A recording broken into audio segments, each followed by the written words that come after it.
silence awakened spirits of the walls and beyond.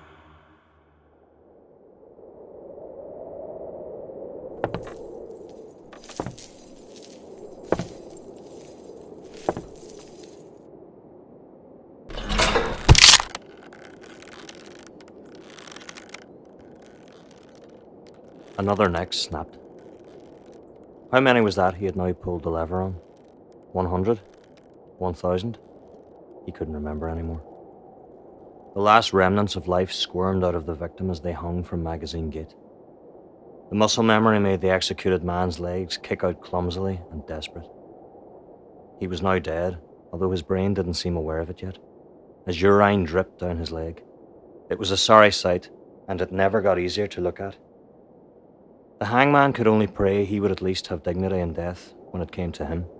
He felt it everywhere he looked in the city, and he knew it was coming soon.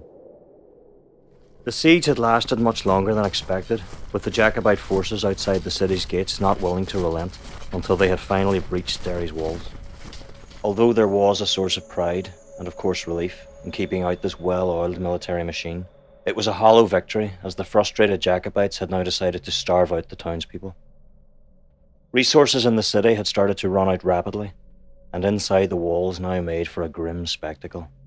The rotting, emaciated corpses of the dead littered the streets, which then spread disease. Children were sent out to kill the rats that feasted on the departed, yet not out of respect, but so they could bring them home to feed their desperate families. The hangman had even seen a family eviscerate their own dog, all 6 of them, an infant included, tearing at the petrified creature with their now skeletal fingers, taking no time to even cook the animal, instead feasting on its raw flesh. The delirium of hunger had driven even the most decent person into a monster, and the hangman believed he was now living in a version of hell itself. He could feel death ooze through every pore of this now God-forsaken land, and yet he had to keep going. For his own family, his wife and child. He had to believe that they could escape this cursed place. As if the chaos inside and outside Derry's walls wasn't enough, Walker, the commander of the city, had now too succumbed to starvation and madness.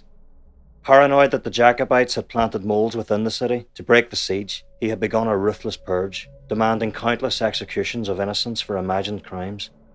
Although the hangman knew that these people had done nothing wrong, he did not feel moral obligation for their deaths, as he truly believed he was just doing his job.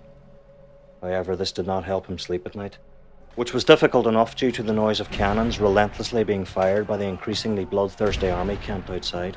When he did finally drift off, he could see the pale white faces of everyone he had hung. He could see them drop to the ground, eyes wide open. Insects crawled out of some of their mouths and eye sockets, and all of them had the same judging look in their eyes, that this was his fault. He would have this vision every night, waking in a cold sweat and breathing heavily. He knew this was the devil's work. He knew he was taunting him, waiting for him. Woke in fright, the hangman would look out his bedroom window onto a nearby hill, and each night he could see eyes on them, pulsating and unnatural, staring right at him. He knew who they belonged to. Each night he would hug his wife and his child tighter, hoping this haunted existence would soon be behind them. The hangman knew that he couldn't let these fever dreams stop his will to survive. He continued his executions, but secretly hoped that the walls would be breached and the siege would end immediately. As he swung open the trap door, time and time again, dropping people to their deaths, he now felt numb. It didn't feel real anymore. But he would continue to do it. Otherwise, he would find himself on the receiving end of his own noose. The dreams grew worse, each night more lucid. The eyes on the hill got closer, and he swore he could feel a reptilian grip across his throat. Unable to breathe, he swore it was the scaled hand of Lucifer. He began to grip his family so tight that he nearly suffocated them. As the months passed, it seemed like the siege would never end, and the hangman stood on the gallows, now a haunted shell of his former self. His hope had nearly faded. Yet another line of condemned souls waited to hang, and they did with ruthless efficiency. The hangman did not even pay attention to their screams anymore. He had fully drowned them out. As the last 2 victims of the day were lined up, he placed the nooses round their necks. The only thing to break the hangman's concentration was that he had to lower the rope further for the shorter fellow, and this irritated him. He walked back and calmly dropped the trap door. Hearing the familiar snap, they struggled slightly and then gave up, just like the rest of them.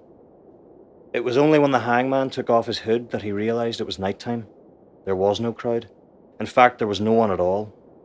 He was the only one left inside the walls, and it was deathly silent. As he looked at the bodies of his wife and child who he had just hung, for the first time in what felt like forever, he felt relief. He had freed them of their awful lives in this most horrid and evil of places. The rampaging army outside the gates could not get them now, and he was convinced they would now go to a better place and be protected by the love of God. This gave him deep solace, as he knew he would not be there to protect them anymore. He was destined to go somewhere else. Each time he pulled that lever, he had lost a part of himself, his innocence, his soul. It was the devil's work, and he had a debt to pay to those ever-watching eyes on the hill. Indeed, it was those same eyes, pulsating and unnatural, that was the last thing he seen as he leapt from the gallows himself. And he then heard that familiar snap for the last time.